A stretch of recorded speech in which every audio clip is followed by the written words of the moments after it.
Hi, I'm Sharyn Johnston. I'm the CEO and founder of Australian Tea Masters, and I'm here with a very interesting person, Manuja Peiris. Now, Manuja has an interesting background in statistics for the tea industry, and he's been in the industry, I think, 50 years. Well, almost, I suppose, 47, 48. Yeah. So, Manuja, can you tell us, okay, firstly, how you started in the tea industry, and then talk to us about the statistics, why they're important to the industry that you worked on for so long, and what you're doing now and what you've seen. That's exciting that's coming up. Thank you. I started life in 1977. I joined as a management trainee. In other words, it was a junior tea tester's job, which basically went on to become a fully fledged tea tester. So I worked in the trade in Colombo for 12 years. And I think the primary aspect of obviously being in the trade is to be a trader.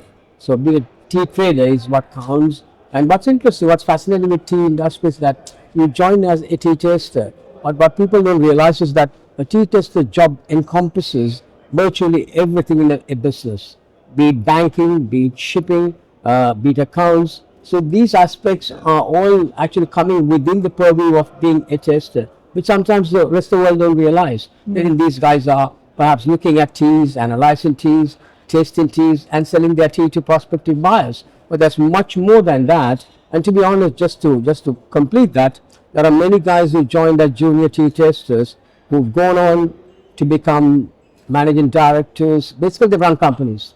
Because the grounding you get as a junior tea tester leads you to do everything in a business venture.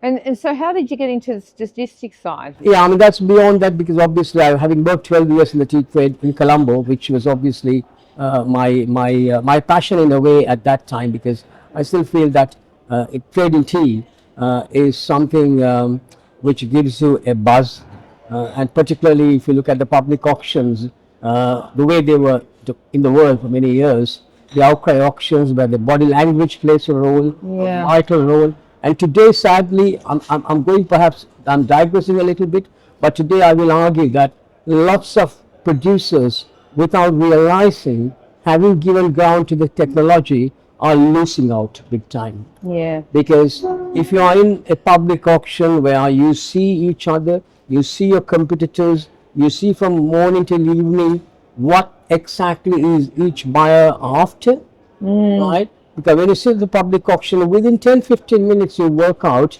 what is required by particular buyers who are sitting there. So in other words, they're all your competitors servicing markets worldwide.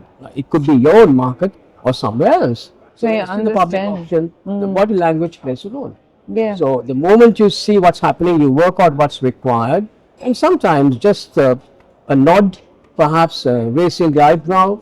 The idea of a tea buyer is to make sure your competitors pay more for what they require.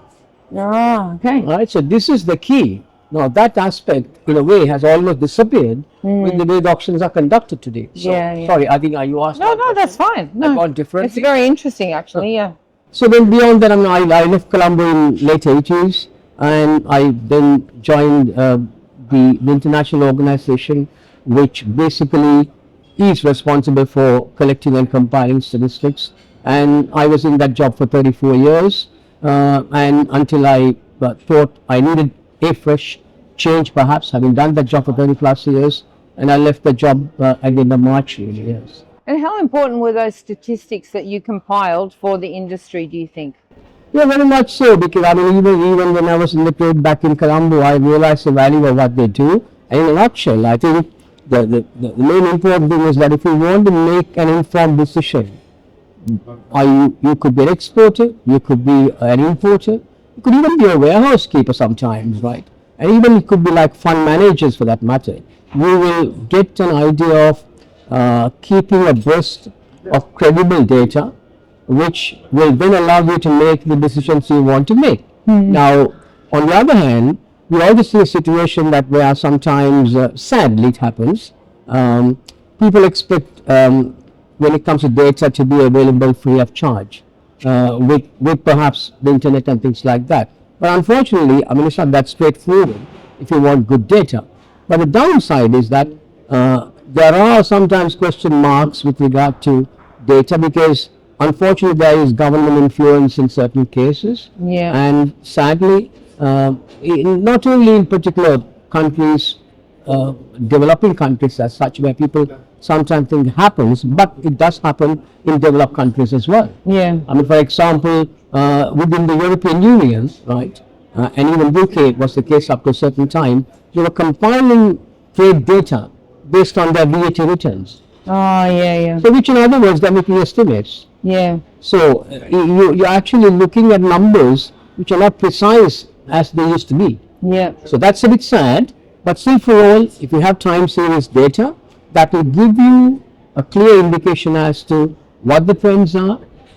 Obviously, sometimes you can do forecasting as well with certain numbers. But even if you don't do it, the mere fact that you have credible data to know what's happened over a 5-year period, 10-year period, will put you in good stead. Yeah, that's interesting. So what are you doing now? And you told me about an exciting project that you're working on as well. Yeah. Well, I'm actually working on many things because I mean, when I finished my work after 40 odd years, I mean, my initial thought was to put my feet up. Yeah. Which I thought because I've worked since like 18, and it's about time to just pack up and do nothing. And interestingly, the whole industry worldwide made me feel stupid because literally over a period of 2 months, I was bombarded with emails and WhatsApp messages and telephone calls, and sometimes in person as well. You said that, listen, you've got to stay engaged. And I'm a stubborn guy, to be honest with you. I'm a guy who makes my own decisions all my life. And I still thought, no, I'm not budging.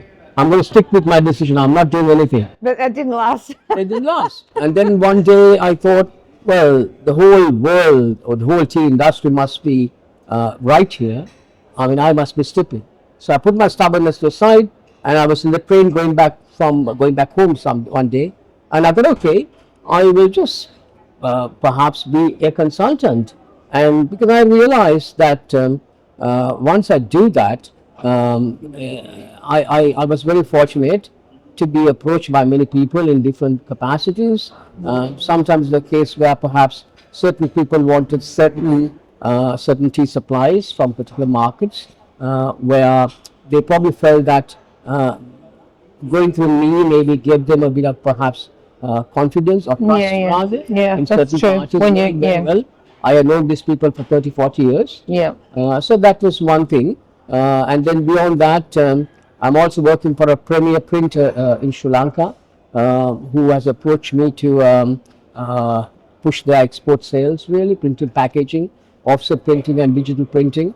So that's something I do as well. And a more recent thing is where a South African UK collaboration which has come up with a machine which will convert, let's say, teas which are perceived to be perhaps poor or cheaper in price. Let's say, for argument's sake, if you can imagine something like an off-grade Fannings, for those who know the tea more deeper, or something like a powdery dust, could be converted into a granular form, which will come into a pellet size and through a crumbler, which will give you a cleaner, more of a smaller leaf, a BOP Fannings, or a CTC type kind of a tea, which can work very well. So basically, it's a case where this machine is naturally will allow the industry, allow the trade to naturally not perhaps make better use of Poor quality tea. poor quality tea perhaps, which can be improved. Several estates teas are blended, not necessarily from even one country, across countries. So, I mean, obviously something of this nature will allow or give a great opportunity for people to make better use of teas rather than perhaps wasting it. Yeah, that's interesting. So at the end of the day, Manuja, you're not retiring? Well, it seems that way because, I mean, this is funny because of all my life, right, I was adamant. I'm not one of those guys who will work till I drop dead. I was quite serious about it. But the reality has become different. Yeah. So So in you're other not going to words- get wasted, in other words. Yeah, precisely. The industry has made me realize that I'm not perhaps, I could do something more and also maybe contribute and retain my passion for the tea industry as well. No, that's great. Thank you so much, Thank Manuja, you, for Sharyn. talking Thank to you us. so much. Love to see you again. Yeah, thank you.